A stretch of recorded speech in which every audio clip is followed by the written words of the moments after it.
হাতে সোনালী ট্রফি, চোখে মুখে উচ্ছ্বাস। হোম অফ ক্রিকেটে শুরু হওয়া ফরচুন বরিশালের উদযাপন দীর্ঘায়িত হল টিম হোটেল পর্যন্ত। একে একে চ্যাম্পিয়ন দলের সদস্যরা, তারকাখচিত স্কোয়াডটার যেখানে চোখ পড়বে সেখানেই বড় সব নাম। ক্যাপ্টেন তামিম ইকবাল থেকে রিয়াদ মুশফিক কিংবা ফাইনালের নায়ক রিশাদ হোসেন, সবাই খুশি এমন অর্জনে।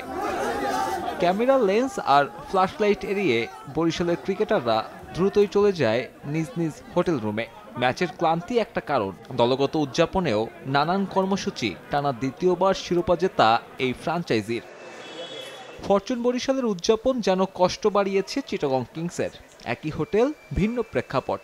ক্রিকেটার, টিম ম্যানেজমেন্ট ফেরে ভাঙা হৃদয় নিয়ে। কষ্ট, আক্ষেপ সবই আছে, প্রত্যাশা পরের মৌসুমে ভাগ্য বদলের। ইমোশনাল তো একটু হবই ভাইয়া, 1.5 মাস কষ্ট করে এই এতটুকু এসে লাস্ট কতটুকু লাইনটা ক্রস করতে পারিনি।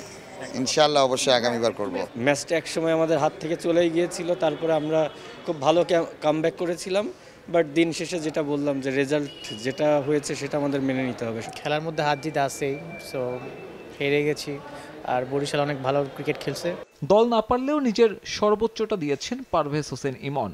ফাইনালেও রেখেছেন প্রতিভার স্বাক্ষর। আপাতত লক্ষ্য চ্যাম্পিয়ন্স ট্রফিতে, যেখান থেকে প্রথমবারের মতো কোনো বৈশ্বিক ইভেন্টে অভিষেক ঘটবে 22 বছর বয়সী এই ওপেনারের। লাস্টে ভালো হয়েছে, ফার্স্টে আমার ভালো হয়নি, একটু খারাপ লাগতেছে। এখন দেখি ক্যাম্পাসে, এখন আমাদের প্রিপারেশনটা ওইখানে নিব। হাসি কান্নার মিশেলে পর্দা নামলো বিপিএল এর।